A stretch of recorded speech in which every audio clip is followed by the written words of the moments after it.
O'roqlash mezgilida sizmi qavziyat bo'lib qotamsiz yoki cho'ntirat ravon bo'lmayotamdi. Tövəndə mushkul ahvolni keltirib chiqargan 5 xil sababni deb berma. O'zingizning ahvolni qarata, mushdan bir hal qilib olsangiz bo'ldi, ham hal qilish usulini deb beray, bir tal yurak berib saqlaying. Birinchisi, tomoqdan haddan ziyod parazit yutib, oz yesangizmi qavziyat bo'lib qolasiz. Chunki buni tushunish bek oson-ku, sizga ozuqlik yetishmidi.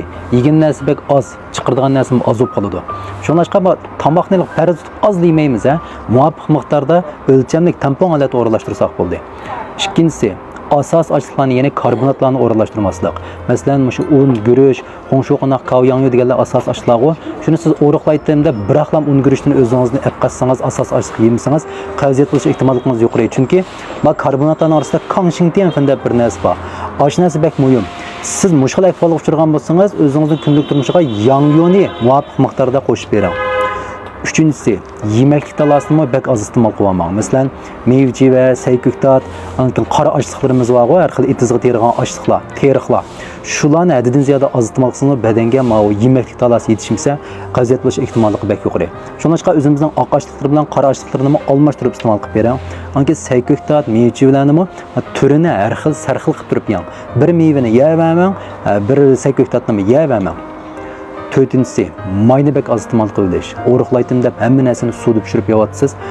Mayni muvofiq miqdorda qabul qilmasangiz, vitaminlarni yaxshi hazm qilib, yaxshi qabul qila olmaysiz. Shuningdek, har bir vaqt tamog'ingizga go'sht bilisayni hech bo'lmaganda bir qo'shiq yog'da o'ysay qilib oddiyroq qo'risingizmi hisob.